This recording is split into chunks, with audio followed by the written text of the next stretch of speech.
नमस्कार, मैं राजेश भारद्वाज आप सभी का क्लैट प्रेप के ऑनलाइन प्लेटफॉर्म पर हार्दिक स्वागत करता हूं। Hello everyone, welcome to CLAT prep. आज है 20 जून 2025 और जैसा कि आपको पता है हम डेली न्यूज एनालिसिस करते हैं, फैक्चुअल एनालिसिस करते हैं और उसके साथ साथ 20 क्वेश्चंस की प्रैक्टिस भी करते हैं जो कहीं ना कहीं हमारे एग्जाम के लिए इम्पोर्टेंट होते हैं। तो चलिए उसी सीक्वेंस को कंटिन्यू करते हैं। आज कौन सा दिन है? तो आज है 20 जून 2025।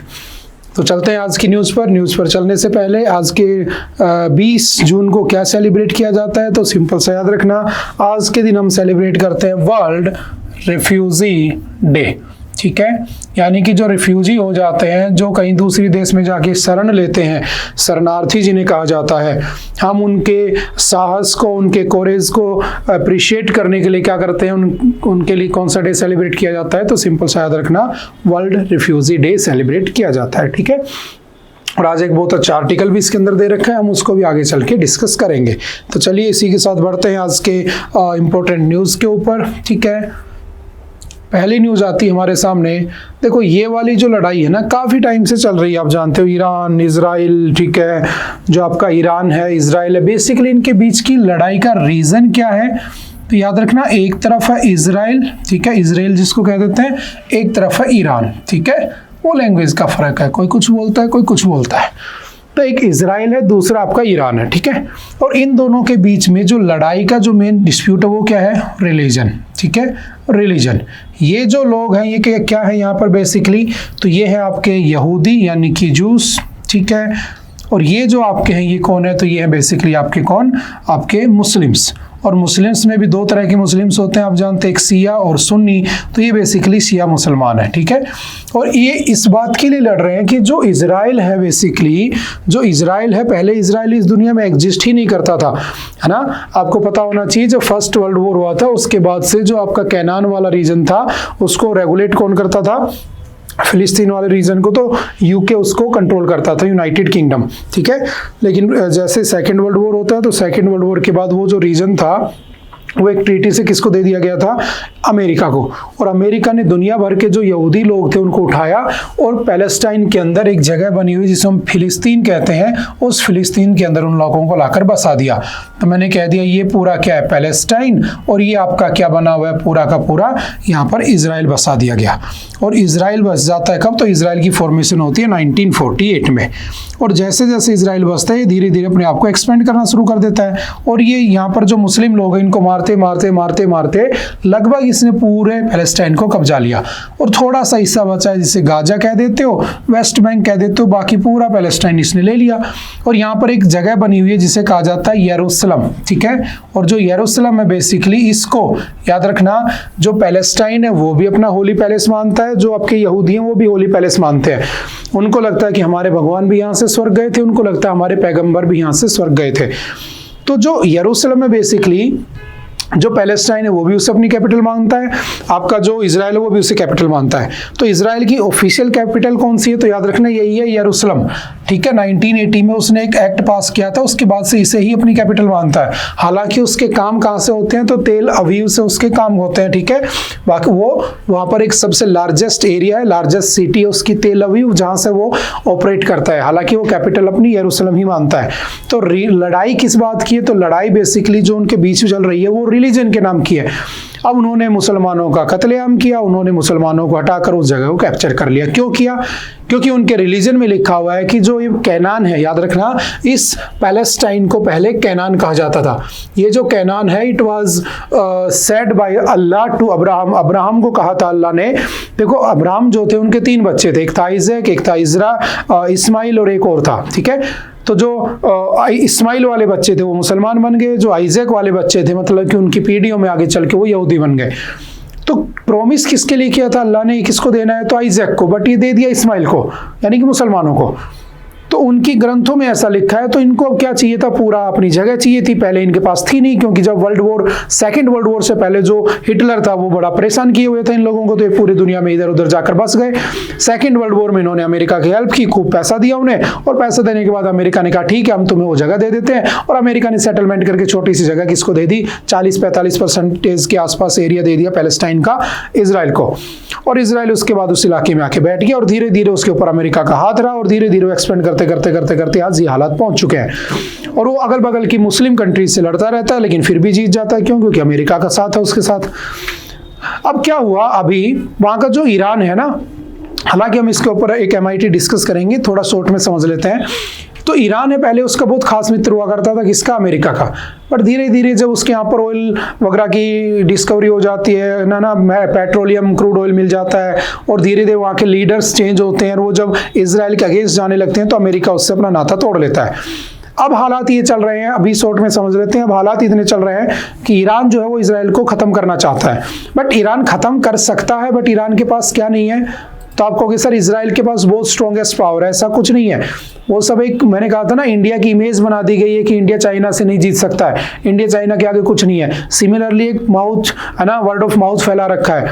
हालांकि देखा जाए तो अगर अमेरिका पीछे हट जाए तो ईरान के पास बहुत कुछ है। लेकिन अभी इस लड़ाई में जब यूएसए ने कहा कि मैं इजराइल की तरफ से आऊंगा, तो आपको ये पता होना चाहिए कि कल पुतिन ने भी कह दिया है कि हम किसकी तरफ रहेंगे, फिर ईरान की तरफ रहेंगे। इवन चाइना भी ये इंडिकेट कर रहा है कि वो भी ईरान की तरफ रहेगा। तो बेसिकली दो ग्रुप बनते जा रहे हैं, वही जो सेकेंड वर्ल्ड वॉर के टाइम पे थे, एक अलाइड ग्रुप, एक एक्सिस पावर।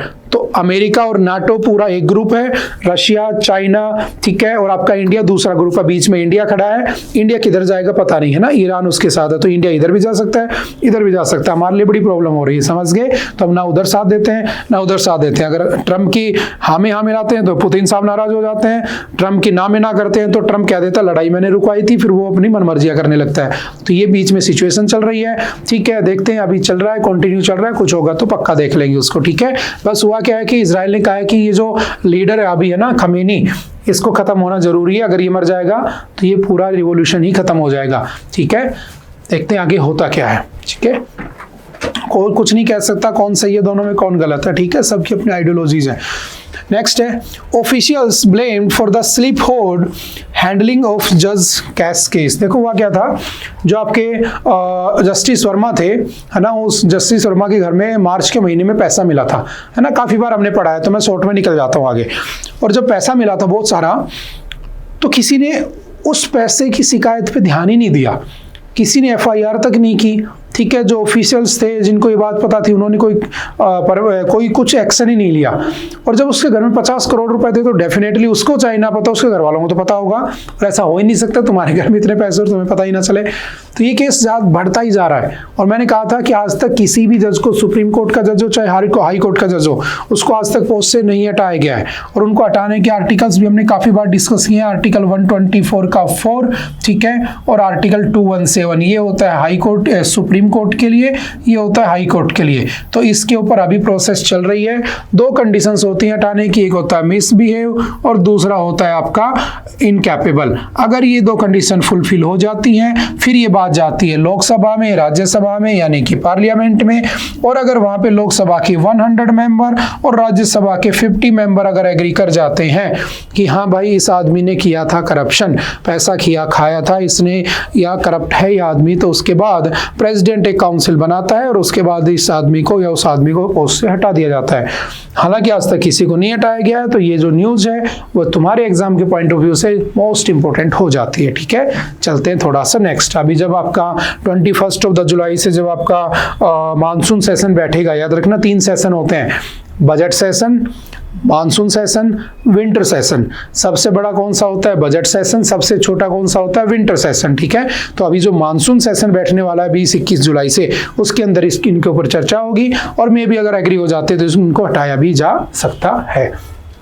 चलते हैं नेक्स्ट।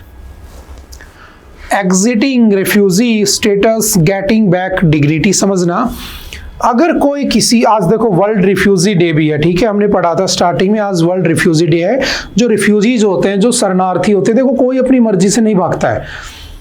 अगर कल को मजबूरी ऐसी हो जाए कि हमें यहाँ से भागना पड़ जाए, तो कुछ ना कुछ रीजंस रहे होंगे, कुछ ना कुछ कारण रहे होंगे। चाहे वो कारण रहे हो आपके वहाँ पे खाना ना हो, ठीक है, रिसोर्सेज ना हो, ठीक है, वहाँ पर बहुत ज़्यादा बाढ़ आ रही हो, वहाँ पर तुम्हारा जो कम्युनिटी है वो तुम्हें सपोर्ट नहीं कर रही हो, ठीक है, वहाँ पर तो एक पर्टिकुलर कम्युनिटी को मारा पीटा जा रहे हो, तो वो कम्युनिटी छोड़ के भाग जाएगी किसी ना किसी रीजन की वजह से।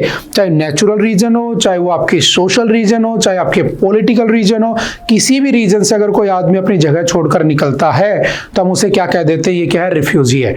लेकिन क्या उन रिफ्यूजीज की डिग्निटी नहीं होती है? तो आपको पता है हमारे यहाँ पर एक आर्टिकल है, आर्टिकल 21, राइट टू लाइफ। और राइट टू लाइफ जो आता है उसके अंदर एक वर्ड लिखा होता है विद डिग्निटी। सभी को डिग्निटी से जीने का राइट है, चाहे वो रिफ्यूजी हो, चाहे वो बच्चा हो, चाहे वो बूढ़ा हो, चाहे वो मेल हो, चाहे फीमेल हो, सबको विद डिग्निटी जीने का राइट है। तो हमें क्या करना चाहिए? इन रिफ्यूजीज की डिग्निटी को मेंटेन रखना चाहिए, इनके एफर्ट्स को ध्यान में रखना चाहिए। इसीलिए आज का दिन किस नाम से सेलिब्रेट किया जाता है? वर्ल्ड रिफ्यूजी डे के नाम से सेलिब्रेट किया जाता है। तो समझना क्या डिस्कस किया हुआ इसमें।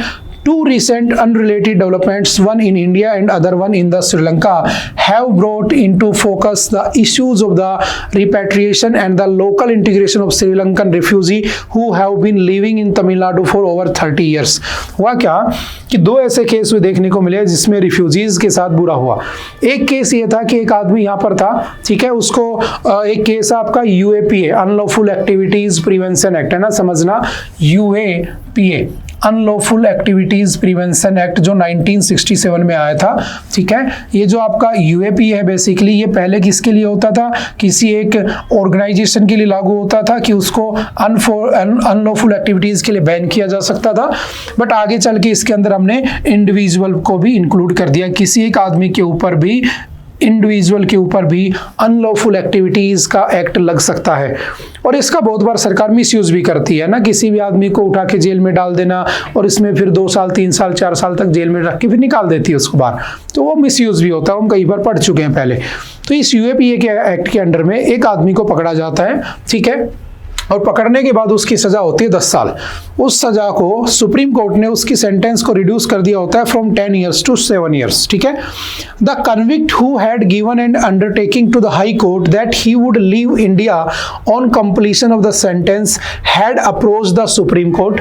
उस आदमी ने कहा कि जैसे उसकी सजा पूरी हो जाएगी वो वापस चला जाएगा, उससे ऐसा कहा गया। लेकिन उस आदमी ने कहा कि नहीं, वो सुप्रीम कोर्ट गया और सुप्रीम कोर्ट में उसने कहा with the intent of settling down in the country, citing personal reasons as he had completed the sentence. In its hearing, the 2-judge bench made an oral observation that India is not a धर्मशाला, है ना, free shelter, कोई India धर्मशाला नहीं है कि कोई भी आके रहेगा, to entertain refugees from all over the world. It was a remark that came as a shock to refugees as Indian courts on many occasions have been empathetic towards them. मतलब बात ये कर रहा है कि बहुत बार आपने देखा होगा कि जो कोर्ट्स होती हैं हमारी, वो जो रेफ्यूजीज होती हैं उनकी तरफ झुकी होती हैं। लेकिन अभी ऐसा इंसिडेंट हमें देखने को मिला, ये दोनों इंसिडेंट सिर्फ श्रीलंका के साथ है, इसलिए इसको डिस्कस किया हुआ है। तो समझना, हमारे यहाँ पर श्रीलंकन रिफ्यूजीज है लगभग 90,000 के लगभग 90,000 के आसपास हमारे यहाँ पर कौन है? श्रीलंकन रिफ्यूजीज है जो कैंप्स में और आउटसाइड रहते हैं। और तिब्बत से आए हुए जो रिफ्यूजीज, हमारे तिब्बतन रिफ्यूजीज, वो लगभग 63,179 के आसपास है। समझना इस आर्टिकल की इंपॉर्टेंस क्या है। Spread across the India in Karnataka, Himachal Pradesh, Uttarakhand, Ladakh, इन सब में ये लोग फैले हुए हैं। अब प्रॉब्लम क्या है कि जब यहाँ से तिब्बत से कोई रिफ्यूजी आता है तो हमारी सरकार बहुत पोलाइटली उनके साथ रहती है, आइए आइए बस ये यहाँ पे सब कुछ आपका है, एंजॉय कीजिए। लेकिन जब कोई श्रीलंका की तरफ से आता है तो हम उन्हें वापस भेजने की बात करते हैं कि कोई धर्मशाला, यहाँ से निकल जाओ। ये तो गलत बात है ना। या तो हमें सभी रिफ्यूजीज के साथ सेम व्यवहार करना चाहिए, हमारा बिहेवियर सेम होना चाहिए, या फिर हमें दोनों को ही एंटरटेन नहीं करना चाहिए। बस इसी बात को डिस्कस किया हुआ है। क्यों? क्योंकि आज क्या है? वर्ल्ड रिफ्यूजी डे भी है और कुछ नहीं है। Sri Lankan refugee policy focus on the repatriation, यानी कि वहां से कोई आए तो वापस भेज दो। Tibetan policy includes local integration as reflected in the Tibetan rehabilitation policy 2014। तो अगर आपसे कोई पूछे तिब्बतन रिहैबिलिटेशन पॉलिसी कब आई थी? 2014 में, कि अगर कोई तिब्बत की तरफ से आता है तो उसको यहाँ पर लोकल इंटीग्रेट करके उसको रहने के लिए रखा जाएगा। Lack of comprehensive policy for the Sri Lankan refugees, लेकिन श्रीलंका वालों के लिए कोई भी ऐसी पॉलिसी नहीं है। और मोस्टली वहां पे श्रीलंकन तमिल्स होते हैं, शायद आपको पता होगा। यही वो तमिल हैं जो यहाँ से गए थे और उन्होंने एक पार्टी भी बनाई थी, एक ग्रुप बनाया था, लिट्टे ग्रुप, है ना। बताना मुझे लिट्टे की फुल फॉर्म क्या है, ठीक है। और इसी लिट्टे ग्रुप ने श्रीलंका में डिमांड कर ली होती है किसकी, कि हमें एक सेपरेट स्टेट चाहिए होगा। लेकिन जब ये डिमांड ज़्यादा बढ़ने लगी तो श्रीलंका की जो सरकार होती है उसने इंडियन गवर्नमेंट से हेल्प मांगी होती है, और जब इंडियन गवर्नमेंट से हेल्प मांगी होती है तो हमने उनकी हेल्प भी की होती है। और हेल्प करने के लिए उस समय 1988-87 का टाइम था, हमने एक ऑपरेशन किया था, ऑपरेशन पवन। और उस ऑपरेशन पवन के बाद हमने क्या किया था, श्रीलंका में हमारी इंडियन आर्मी, पहली बार इंडियन आर्मी का कोई ऑपरेशन था कि हमारी आर्मी बाहर जाती है और वहां पर जो लिट्टे ग्रुप के लोग थे उनको मारा जाता है। फिर यही लिट्टे ग्रुप के लोग जो थे मालदीव्स में भी परेशान कर रहे थे, ठीक है, मालदीव्स में भी दुखी कर रहे थे लोग वहां की सरकार को। तो हमने एक ऑपरेशन किया होता है, ऑपरेशन कैक्टस, ठीक है, और ऑपरेशन कैक्टस हमने किया होता है 1988 में, ठीक है। और उसके बाद लिट्टे ग्रुप के लोगों को मार दिया गया। लेकिन ये सब कर कौन रहा था, तो राजीव गांधी। और जब बाद में राजीव गांधी को एक रैली में जाना था तमिलनाडु में, है ना, मद्रास में, तो होता क्या है, एक लड़की आती है लिट्टे ग्रुप की, आकर उनको माला पहनाती है और उसमें बॉम्ब लगे होते हैं, दोनों की डेथ हो जाती है, राजीव गांधी का असैसिनेशन हो जाता है। समझ में आ रही बात। तो ये कौन थे, बेसिकली श्रीलंका के ही लोग वहां पर गए हुए थे। उसके बाद से वहां के कोई भी रिफ्यूजी आते हैं तो हम उनको यहाँ पर एंटरटेन नहीं करते हैं, ठीक है। तो आज वर्ल्ड रिफ्यूजी डे था तो उसको डिस्कस किया हुआ है, ठीक है। एक दूसरा केस है इन अदर डेवलपमेंट, ठीक है। एक रिफ्यूजी था जो श्रीलंका वापस चला गया खुद से कुछ साल तमिलनाडु में रहने के बाद, और जैसे वो पहुंचा उसको श्रीलंका में अरेस्ट कर लिया गया, ठीक है। To his dismay, on his arrival at the Palali airport in the Jaffna, ठीक है, the headquarters of the northern province of the Sri Lanka, the reason was linked to the ground that he had left the country without valid documents. He had been detained despite the Chennai office of the UN High Commissioner of Refugees facilitating his repatriation.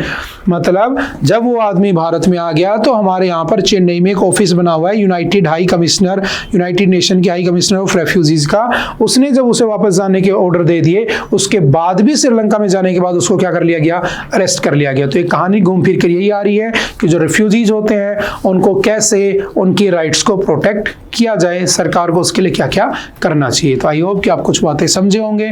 थोड़ा सा आगे बढ़ जाते हैं। In a first, Trump says leaders of India, Pakistan ended the conflict. चलो आखिर वो दिन आ ही गया जब ट्रम्प साहब ने ये बात एक्सेप्ट कर ली। कि एक्सेप्ट की तो समझना, two very smart people decided not to keep going with that war that could have been a nuclear war. Those are two nuclear powers, big ones, big nuclear powers, and they decided that US President Donald Trump. कल Donald Trump साहब ने Canada में जी से उनकी meeting में परसों क्या कहा था कि कुछ भी हो जाए लड़ाई तो मैंने रुकवाई थी। और उन्होंने पाकिस्तान के जो फील्ड मार्शल, जिन्होंने अपने आप को फील्ड मार्शल की पोस्ट पर प्रमोट कर लिया है, जो मुनीर है वहाँ के, ठीक है, आर्मी के चीफ, अब वो फील्ड मार्शल हो गए हैं, उनको बुलाया गया लंच पे कि आओ खाना खाते हैं। तो ट्रम्प साहब की बहुत आलोचना होती है, बहुत उनके ऊपर उनको क्रिटिसाइज किया जाता है मार्केट में ना, इंटरनेशनल मीडिया में। तब जाकर ट्रम्प को लगा कहीं गलती तो नहीं हो रही है, कहीं पाकिस्तान की तरफ ज्यादा झुकना कहीं इंडिया को नाराज करना तो नहीं हो जाएगा। तो उसने एक स्टेटमेंट दे दी कि हाँ लड़ाई उन दोनों ने रोकी थी, मैंने नहीं रोकी है। और ऐसा 50 बार इससे पहले कह चुका है कि मैंने रोकी है। कोई भरोसा नहीं है इस आदमी का, कल किसी मीटिंग में कह देगा मैंने लड़ाई रोकी होती है, ठीक है। क्योंकि ये सब क्या है, अपनी रोटी सेक के खाने वाले लोग हैं, ठीक है। जो वेस्टर्न कंट्रीज होती हैं इनके ऊपर आप ट्रस्ट नहीं कर सकते हो। इसी को लेकर एक नेक्स्ट टॉपिक है जो इन सब बातों को हम डिस्कस करेंगे। तो हुआ क्या समझना, Rajnath Singh to participate in the SCO defence ministers meeting in China. समझना हुआ क्या, देखो होता क्या है, मैंने कहा एक तरफ आपका बना हुआ है USA, ठीक है, और USA और ये जितनी भी वेस्टर्न कंट्रीज है ना, ये कभी भी किसी के भरोसे लायक नहीं है, ठीक है। तो हमने क्या किया, जो चाइना था उस चाइना को लगा कि यार हमें क्या करना चाहिए, एक ऐसा ग्रुप बनाना चाहिए जो इन सभी लोगों के अगेंस्ट में क्या करे, काम करे। तो चाइना ने क्या किया, कुछ ग्रुप्स की फॉर्मेशन हुई हमारे यहाँ पे, जैसे SCO, जैसे ब्रिक्स, ठीक है, ये कुछ इंपॉर्टेंट ग्रुप्स बनाए गए। तो होता क्या है समझना, जैसे फॉर एग्जांपल मैं बात कर लेता हूं किसकी, एससीओ की, क्योंकि इसकी अभी क्या होने वाली है, मीटिंग होने वाली है।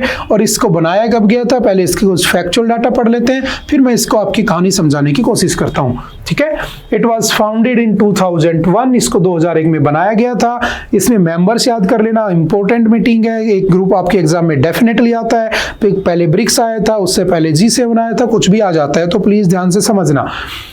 Kazakhstan, China, Kyrgyzstan, Russia, Uzbekistan और तजाकिस्तान, ये सारे मिलकर किसको बनाते हैं, एससीओ को बनाते हैं, Shanghai cooperation organisation. The first summit was held in the Shanghai, पहली समिट संघाई में होती है 2001 में।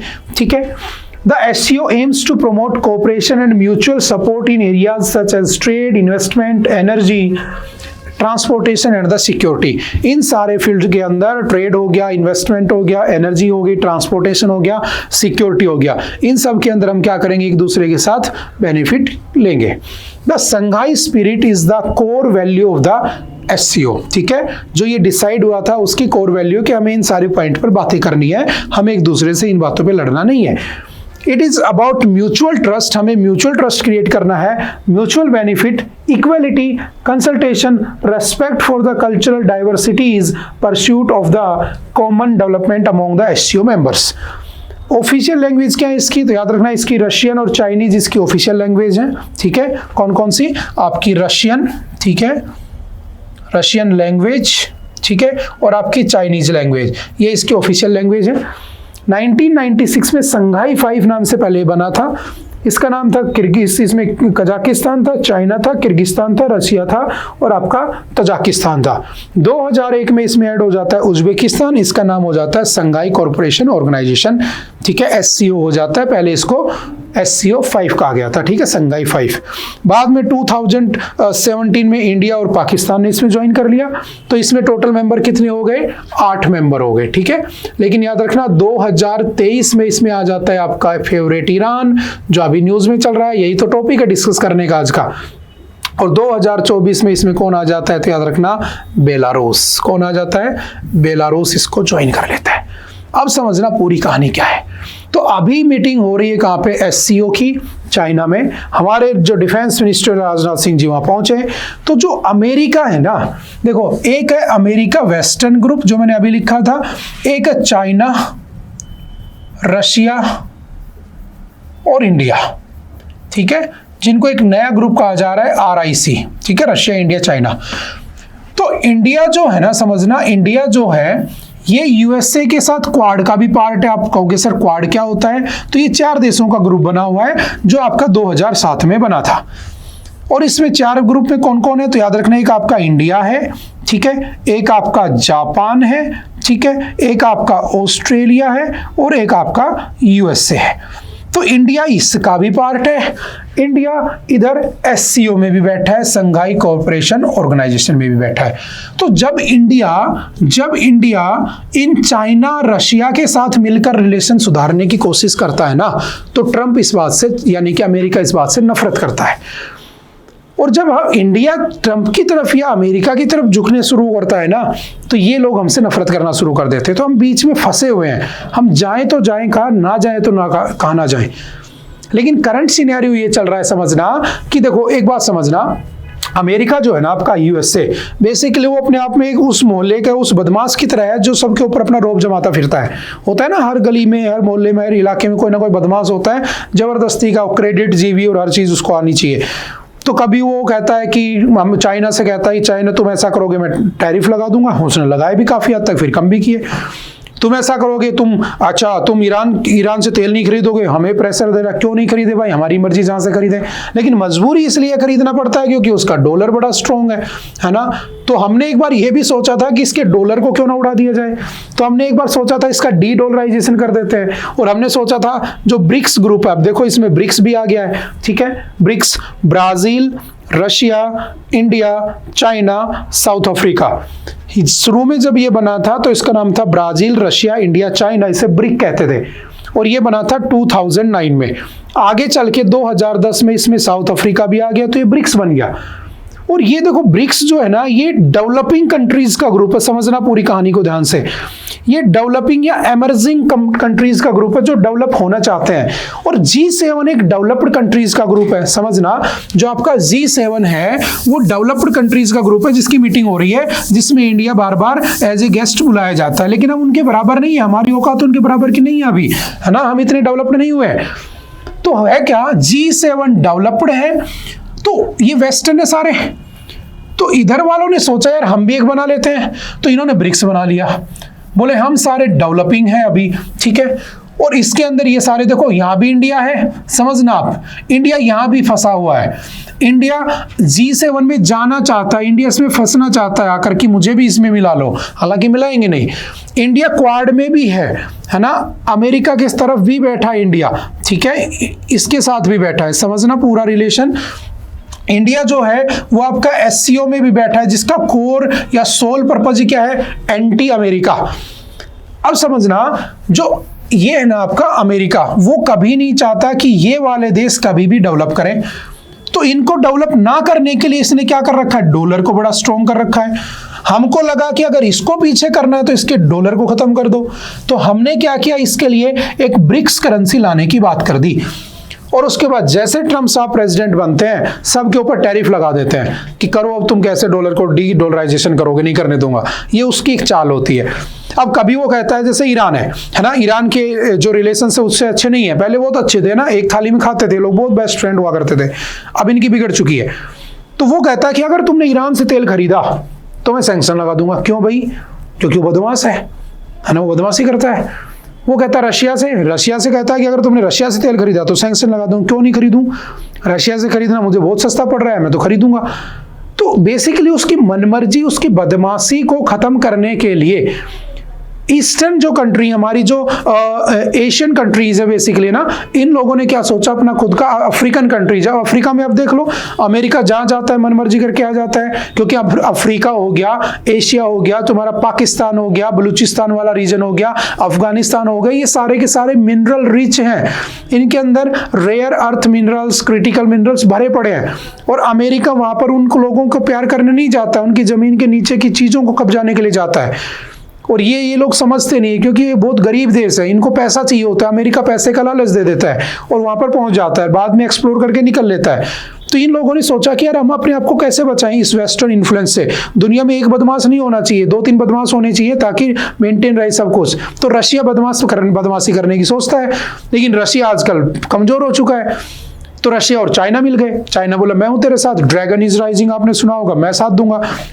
ठीक है, अब इंडिया सोचा मैं कहा जाऊं, मैं भी इधर हो लेता हूं। तो इंडिया इधर भी बैठा रहता है, ये जीता तो मैं इधर रहूंगा, इंडिया इधर भी बैठा रहता है, ये जीता तो मैं इधर रहूंगा। तो हम बेसिकली बीच में है। लेकिन क्वेश्चन ये आता है कि अगर कल को लड़ाई होती है तो देखो अभी क्या हो रहा है, सिनेरियो समझना। जब सेकेंड वर्ल्ड वॉर हुआ था ना, सेकेंड वर्ल्ड वॉर का जब टाइम चल रहा था, उस टाइम पर एक था यूएसए और एक था यूएसएसआर, है ना, रशिया उसी से निकला है। और यूएसएसआर आपका 1922 में बना था, 1991 में इसका डिसइंटीग्रेशन हो गया था। और इसके 2 ग्रुप बने थे, आपने पढ़े होंगे, एक रशिया और एक आपका यूरोपियन यूनियन। और इसमें यूरोपियन यूनियन में 27 देश हैं आज के टाइम पर, 27 कंट्रीज का ग्रुप है। अब ये जो यूएसए है, बेसिकली यूएसए समझना, जब इनकी लड़ाई चल रही थी, है ना, इन दोनों के बीच जो कोल्ड वॉर चल रहा था, क्यों चला था कोल्ड वॉर, क्योंकि जो अमेरिका है उसने जापान पे न्यूक्लियर बम डाल दिए थे। और जो यूएसएसआर है वो सोशलिस्ट कंट्री है, वो पब्लिक वेलफेयर के काम करते हैं। और अमेरिका कैपिटलिस्ट ग्रुप है, तो उसने डाल दिया, तो नाराज हो गया, यार तुमने लोगों का बुरा किया, हम तुम्हारे साथ नहीं रहेंगे। और उसका ग्रुप छोड़कर अलग चला गया, दोनों के बीच में कोल्ड वॉर चल गया। और जब कोल्ड वॉर चल गया तो यूएसएसआर एक बहुत पावरफुल ग्रुप था, हालांकि वो सोवियत यूनियन था, एक सोशलिस्ट ग्रुप था, आगे उसके टुकड़े हो गए। तो अमेरिका को लगा यार मुझे इससे कैसे टक्कर देनी पड़ेगी। तो उसने क्या किया, अमेरिका ने दिमाग लगाया और अमेरिका ने 1949 में एक ग्रुप बना लिया जिसे तुम कहते हो नेटो, है ना, नॉर्थ अटलांटिक ट्रीटी ऑर्गेनाइजेशन। और जो नॉर्थ अटलांटिक ट्रीटी ऑर्गेनाइजेशन है, इसको कहा है कि इसने एक मिलिट्री ग्रुप बना लिया। बेसिकली मिलिट्री ग्रुप नहीं है, ये अमेरिका का वो एक बदमाशों की गैंग बना रखी है उसने कि तुम अगर ऐसा करोगे मैं तुम्हें अटैक कर दूंगा। तो इसकी मनमर्जी नहीं चलने देनी चाहिए। इसी मनमर्जी को खत्म करने के लिए तो ये ब्रिक्स, ये आपका RIC, ये आपका SCO, ये सब बने हुए हैं। बात समझ में आ रही है? तो हुआ क्या कि जब इसने नेटो बना लिया और इसने कहा कि अगर कोई देश नेटो के किसी मेंबर पे अटैक करेगा, याद रखना इस नेटो का हेडक्वार्टर कहां पे है, ब्रुसेल्स, बेल्जियम में इसका हेडक्वार्टर है, ठीक है। आपसे अगर पूछे कि इसमें टोटल कितने मेंबर्स हैं तो 32 मेंबर आज के दिन। लास्ट इसमें 2023 में जुड़ा था, याद रखना, फिनलैंड, ठीक है। सब मेंबर नहीं रखने होते हैं, वैसे भूल जाओगे, याद भी करोगे तो कोई फायदा नहीं है, लास्ट याद रख लेना। 2024 में कौन जुड़ा होता है तो स्वीडन जुड़ा होता है, ठीक है। ये इसमें जुड़े होते हैं तो 32 हो चुके हैं। अब इसी के अंदर मैं रशिया यूक्रेन भी जोड़ सकता हूं कि रशिया ने यूक्रेन पे अटैक किया, यूक्रेन बोला मैं नाटो में आना चाहता हूं, रशिया बोला नहीं जाने दूंगा, क्योंकि रशिया के अगर यूक्रेन चला गया नेटो में तो नेटो अमेरिका का, उसका रशिया का दुश्मन है, वो गेट पे आके बैठ जाएगा। तो उसने कहा तुझे तो मैं जाने नहीं दूंगा, रशिया ने अटैक मार दिया। अब रशिया पछता भी रहा है क्योंकि अमेरिका उसकी हेल्प कर रहा है, वो बात की बातें हैं, बात समझ में आ रही है। लेकिन अभी जब लड़ाई हुई कल परसों, तो ट्रंप ने कहा था कि अगर हम इजराइल के ऊपर अटैक हुआ तो हम इजराइल की तरफ से आएंगे, तो कल पुतिन साहब ने कह दिया कि हम फिर ईरान की तरफ से आएंगे, क्योंकि ईरान किस में बैठा है, एससीओ में बैठा है, और उसी एससीओ की मीटिंग तो आज हो रही है जहां पे राजनाथ सिंह जी गए। तो ये सारे के सारी जो न्यूज है ना इंटरकनेक्टेड है, ये पूरी जियोपॉलिटिक्स चल रही है। आप एक एक ग्रुप को पढ़ चुके हो बहुत बार, अब सबको कंबाइन करना शुरू करो तो आपको समझ में आएंगी चीजें बारीकी से कि अच्छा ऐसा हो रहा है, उसके ऐसा करने से ऐसा हो सकता है, उसके आने से ये हो सकता है, उसके जाने से ये हो सकता है, समझ में आ रही है।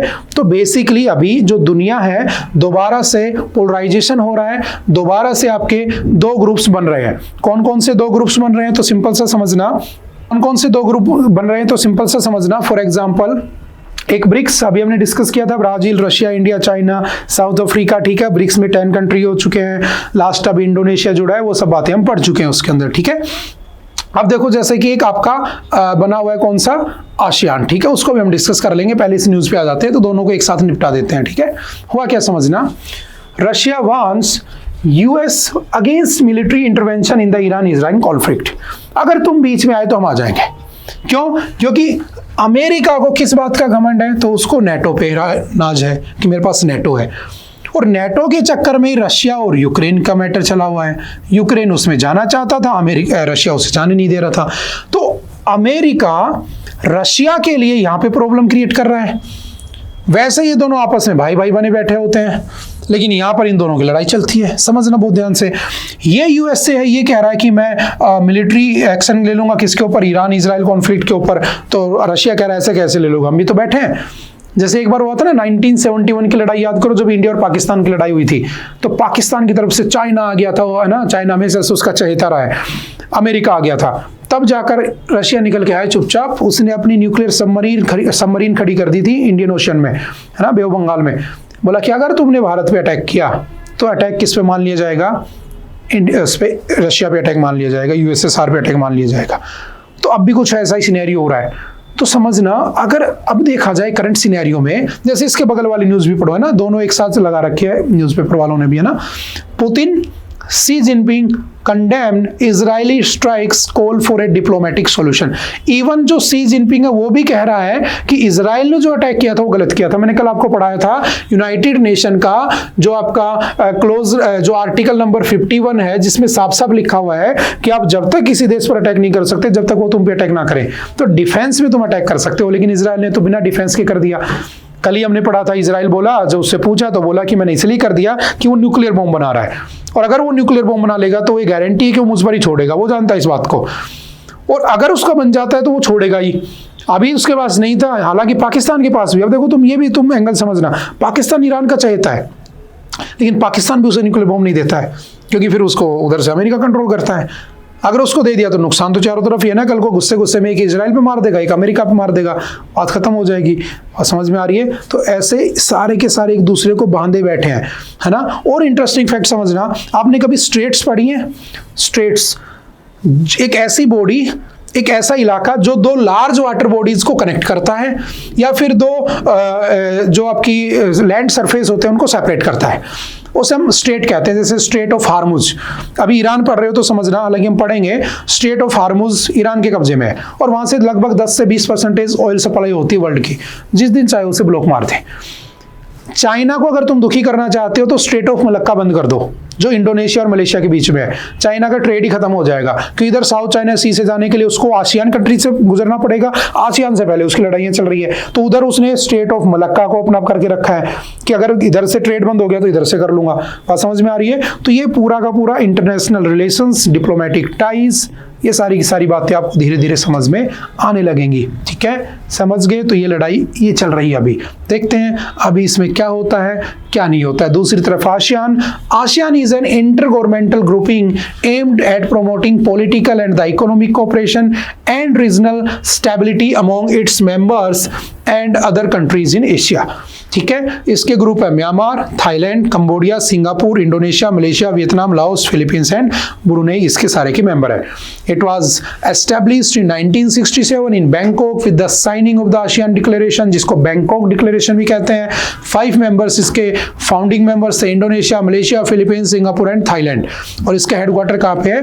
जकार्ता में। इंडिया इसका पार्ट नहीं है, बट हम एक पॉलिसी लेकर आए थे, आपको पता होगा, लुक ईस्ट पॉलिसी, है ना। हम ईस्ट की तरफ देखेंगे। ये आई थी आपकी 1991 में, पीवी नरसिम्हा राव लेकर आए थे। फिर मोदी जी लेकर आए थे एक्ट ईस्ट पॉलिसी, कि हम अब ईस्ट की तरफ एक्ट भी करेंगे। ये आई थी आपकी 2014 में। तो जब वेस्टर्न कंट्रीज हमारे से धोखा दे दें तो हमें ईस्टर्न की तरफ भी देखना चाहिए, इसलिए हम आसियान से भी रिश्ते बनाने की कोशिश करते हैं। समझ गए? आई होप कि कुछ कुछ आपको समझ में आया होगा। ठीक है, चलते हैं नेक्स्ट। हमने डिस्कस कर लिया था the unregulated drink rethinking alcohol control in India. देखो समझना, भारत में जो आपके अगर मैं इंडिया की बात करूं तो इंडिया में अल्कोहल सबसे ज्यादा पी जाने वाली चीज है ना। आपने सुना होगा कि अगर आपको पैसे कमाने हैं तो 2 चीज कर लो आप, या तो दूध बेच लो या दारू बेच लो, क्योंकि दूध भी हर आदमी पीता है और मोस्टली दारू भी मैक्सिमम लोग पी लेते हैं। तो ऐसा क्यों है? क्या हमें पीनी चाहिए क्या अल्कोहल? इसके बहुत सारे साइड इफेक्ट होते हैं और इसके हेल्थ के साइड इफेक्ट तो है ही है। इस अल्कोहल के फैमिली पे भी इफेक्ट पड़ते हैं। आपने देखा होगा डोमेस्टिक वायलेंस का एक रीजन ये भी है कि दारू पीना, क्योंकि जो दारू पीने वाला उसको पैसे चाहिए, घर वाले पैसे नहीं देते, वाइफ पैसे नहीं देते, तो हस्बैंड वाइफ को पीटता है, डोमेस्टिक वायलेंस हो गई। घर वाले पीटते हैं तो वो चोरी करके दारू पीने चला जाता है, नशा करने चला जाता है, तो डोमेस्टिक वायलेंस होती है। साथ के साथ क्राइम रेट बढ़ते हैं। दारू पी ली, ठीक है, नशे में आ गए, अब किसी को पीट दिया, किसी का चोरी कर ली, तो क्राइम ही तो बढ़ रहा है बेसिकली। तो जो अल्कोहल है क्या ये होनी ही चाहिए? तो याद रखना नहीं होनी चाहिए। बेसिकली अगर मैं डाटा की बात करूं, बहुत अच्छा आर्टिकल इसने लिखा है दारू के ऊपर, अल्कोहल के ऊपर। अल्कोहल जो है बेसिकली इंडिया में लगभग 23% मैन अल्कोहल कंज्यूम करते हैं और लगभग 1% जो वुमेन है उनमें से 1% वुमेन अल्कोहल का कंज्यूम करती हैं। इन 2021 का डाटा है, alcohol use contributed to approximately 2.6 million daily disability adjusted life years, यानी कि 2021 के अंदर 2.6 मिलियन लोगों को लगभग ऐसी बीमारियां हो गई थी जो सीधा सीधा उनकी लाइफ लॉन्ग तक चली थी। जैसे किसी का लीवर डैमेज हो गया, किसी की किडनी खराब हो गई, किसी को कुछ हो गया, किसी को कुछ हो गया, ठीक है, मेंटल इलनेस होगी, जो भी है। In India, reflecting the combined toll of the premature deaths and years lived with illness or disability, या तो मौत हो जाएगी या आप लोगों को इलनेस के साथ रहना पड़ेगा। तो क्या जरूरी है? नहीं है।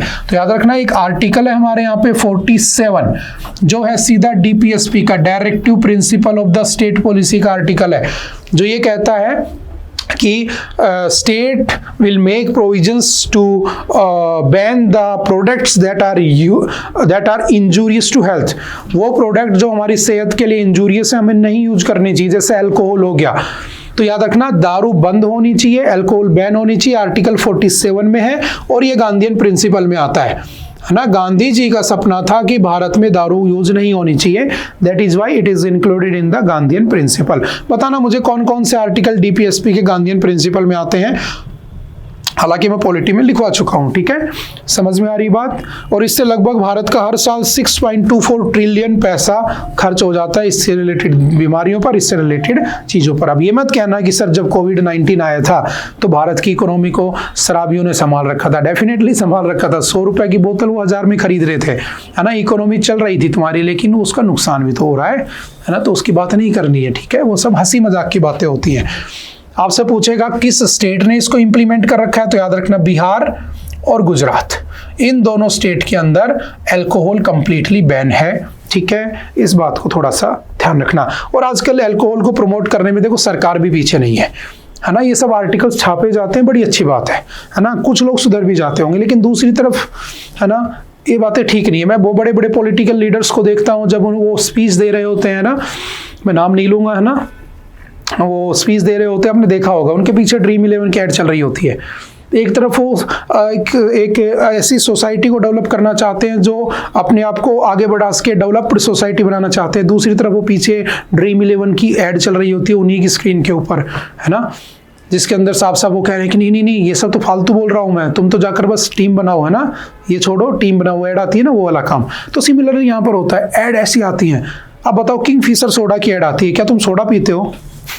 कौन पीता है सोडा? तो डेफिनेटली वो किसको प्रमोट कर रहा है? किंगफिशर, अल्कोहल को तो प्रमोट कर रहा है। तो ये सब चीज़ें भी हैं जिनके ऊपर सरकार को ध्यान देना चाहिए, लेकिन सरकार ध्यान नहीं देगी, क्योंकि मैं आपको एक फ्रैंकली बहुत अच्छी बात बोलता हूँ कि सरकार के लिए हम सब क्या है, डाटा है। 2-4 कम हो जाए उससे फर्क नहीं पड़ता, उसके बाद पैसा आना चाहिए। ठीक है, तो अपना ध्यान खुद से रखें, शराब का सेवन ना करें, और जो भी करता है उससे बंद करने के लिए कहें। चलते हैं नेक्स्ट। और किस शेड्यूल में आता है हमारा ये कॉन्स्टिट्यूशन के, याद रखना कॉन्स्टिट्यूशन के शेड्यूल नंबर 7 में आता है। तो 7 शेड्यूल में क्या है, डिवीजन ऑफ द सब्जेक्ट है। एक होता है यूनियन लिस्ट, यानी कि वो सब्जेक्ट जिनके ऊपर सेंट्रल गवर्नमेंट का राइट है एक्शन लेने का। एक होता है स्टेट लिस्ट, जिसके ऊपर स्टेट गवर्नमेंट का राइट होता है। एक होता है कॉन्करेंट लिस्ट। ठीक है, कॉन्करेंट लिस्ट। तो जो दारू है वो किस में आती है, तो अल्कोहल स्टेट का सब्जेक्ट है। ठीक है, तो जिस स्टेट को लगता है करना चाहिए तो कर देता है, जिसको लगता नहीं तो नहीं करता है। ठीक है, जैसे गुजरात और बिहार ने बैन कर रखी है। ठीक है, अभी एक स्टेट और भी था जो कह रहा था बैन करने की, बताना अगर तुम अच्छे से न्यूज़ पढ़ते हो तो आई होप कि आप बता पाओगे कौन सा स्टेट था जो इसको बैन करने की बात कर रहा था। देखते हैं कौन राइट आंसर देता है। अभी जस्ट बातें चल रही है, बैन नहीं किया है। ठीक है, देखते हैं। The Great Charter, how Magna Carta came to be and why its legacy endures। समझना मैग्ना कार्टा क्या होता है। तो सिंपल सी एक बात समझना है ना, बहुत अच्छा। इस पे इंडियन एक्सप्रेस में एक आर्टिकल आया है 810 ईयर्स एगो, यानी कि लगभग 810 साल पहले की बात है। मैं आपको शॉर्ट में समझा देता हूं होता क्या है मैग्ना कार्टा। ठीक है, मैग्ना कार्टा बेसिकली सबसे पहले आया था 1205 में। ठीक है, और एक किंग था इंग्लैंड का, ब्रिटेन का किंग था, जिसका नाम था किंग जॉन। ठीक है, किंग जॉन। और किंग जॉन ने पहली बार अपने जो स्लेव्स होते थे, जो लेबर होते थे ना, जो मजदूर होते थे, गुलाम होते थे, उनको पहली बार रिटर्न राइट दिया। और जो पहली बार रिटर्न राइट दिए गए, उनको लिखित में अधिकार दिए गए, वो जो डॉक्यूमेंट था, वो जो कागज था, उस कागज को हमने क्या कह दिया, मैग्ना कार्टा कह दिया। जैसे हम पानी को पानी कहते हैं तो इंग्लिश में उसे वाटर कहा जाता है, तो सिमिलरली मैग्ना कार्टा एक वर्ड दे दिया गया उस डॉक्यूमेंट को जिसमें किसी के रिटर्न राइट लिखे होते हैं। तो तब से लेकर अब तक किसी को भी अगर कोई रिटर्न राइट दिए जाते हैं तो हम उसे मैग्ना कार्टा कह देते हैं। जैसे हमारे मैग्ना कार्टा क्या है, एज ए इंडियन सिटीजन, तो याद रखना एज ए इंडियन सिटीजन हमारे मैग्ना कार्टा क्या कहलाते हैं, फंडामेंटल राइट्स। और फंडामेंटल राइट्स कौन से आर्टिकल में लिखे हुए हैं, आर्टिकल नंबर 12 से 35 तक। ठीक है, टोटल कितने फंडामेंटल राइट है, पहले 7 थे, अब 1 कम हो गया तो 6 हो गए। तो ये जो 6 है मेरे, ये fundamental rights, these are my Magna Carta. Because सरकार के लिए तुम एक डाटा हो, ठीक है, एक फुटबॉल की तरह हो, लेकिन तुम्हें बचाता कौन है, तुम्हारे राइट्स को कौन बचाता है, तो हमारे राइट्स को बचाता है फंडामेंटल राइट्स। अगर उनका वायलेशन होता है तो मैं सीधा सुप्रीम कोर्ट जा सकता हूं। समझ में आ रही है? तो fundamental rights are known as the Magna Carta of Indian citizen. ठीक है, हमारे मैग्ना कार्टा है। और मैग्ना कार्टा किसे कहते हैं आप समझ चुके होंगे, और उसको आए हुए लगभग 810 साल हो चुके हैं, और उसके ऊपर ये पैसेज आ गया और कुछ नहीं है, तो थोड़ा सा ध्यान रखना। ठीक है, बाकी हम जब पॉलिटी पढ़ते हैं तो हम इसको पढ़ ही लेते हैं वहां पे। ठीक है, चलते हैं next. Election commission cut storage time of the poll videos photos to 45 days. देखो समझना, इलेक्शन कमीशन ऑफ इंडिया, ठीक है, काफी न्यूज में रहता है, बहुत बार हम पढ़ चुके हैं। ठीक है, बना था 25 ऑफ द जनवरी 1950, 25 जनवरी को, इसलिए क्या बनाते हो, नेशनल वोटर्स डे भी हम बना लेते हैं। ठीक है, हमारा इलेक्शन कमीशन ऑफ इंडिया का आर्टिकल कौन सा है, 324 है। ठीक है, आज के दिन जो हमारा चीफ इलेक्शन कमिश्नर है वो कौन है, तो आपने सभी ने पढ़ा होगा, ज्ञानेश कुमार। ठीक है, ज्ञानेश कुमार। 2 इलेक्शन कमिश्नर हैं, वो कौन कौन से, ये भी सभी को याद हो जाना चाहिए अभी तक। एक है विवेक जोशी, ठीक है, और दूसरा कौन है, तो सुखबीर सिंह संधू। ठीक है, ये क्या है, इसके इलेक्शन कमिश्नर। और ये कॉन्स्टिट्यूशनल बॉडी है, ठीक है। अब देखो इसकी न्यूज़ क्या है। कुछ दिन पहले मैंने आपको पढ़ाया था सेक्शन, इसका जो फॉर्म 17C था वो हटाने की बात की जा रही थी। फॉर्म 17C क्या था कि आप लोग अब उसके वीडियोज़ वगैरह को एक्सेस ही नहीं कर पाओगे, लेकिन अब कह दिया गया ठीक है एक्सेस कर लोगे, लेकिन 45 डेज़ के अंदर वो डाटा हम खत्म कर देंगे। अगर किसी को इलेक्शन होने के 45 दिन के अंदर कोई प्रॉब्लम है तो सीसीटीवी फुटेज, वीडियोस, फोटोज देख सकता है। 45 डेज के बाद हम उसके उस चैलेंज को, उस डिमांड को, उस रिक्वेस्ट को एंटरटेन नहीं करेंगे। इतनी सी बात कही गई है, जो कहीं ना कहीं इस बात की तरफ और हमें इंडिकेट करती है कि क्या हो रहा है। जो पूरा इलेक्शन कमीशन ऑफ इंडिया है वो अब पहले वाला इलेक्शन कमीशन नहीं रहा है। ये मैं नहीं कह रहा हूँ, ये डिस्कशंस होते हैं इंटरनेशनल मीडिया तक। बात समझ में आ रही है? तो सिंपल सा वन लाइनर में याद रखना, उसको 45 डेज के लिए कम कर दिया गया। बाकी इलेक्शन कमीशन ऑफ इंडिया हम बार बार पढ़ते ही रहते हैं, ठीक है। चलते हैं नेक्स्ट। ओके, आई थिंक आज के लिए इतना ही था। आई होप कि आपको बातें समझ में आई होंगी। फिर भी अगर कुछ डाउट रहता है तो आप आकर मिल सकते हैं, पूछ सकते हैं। ओके, मिलते हैं फिर कभी दोबारा नेक्स्ट लेक्चर में। Okay, bye bye, thank you, have a nice day.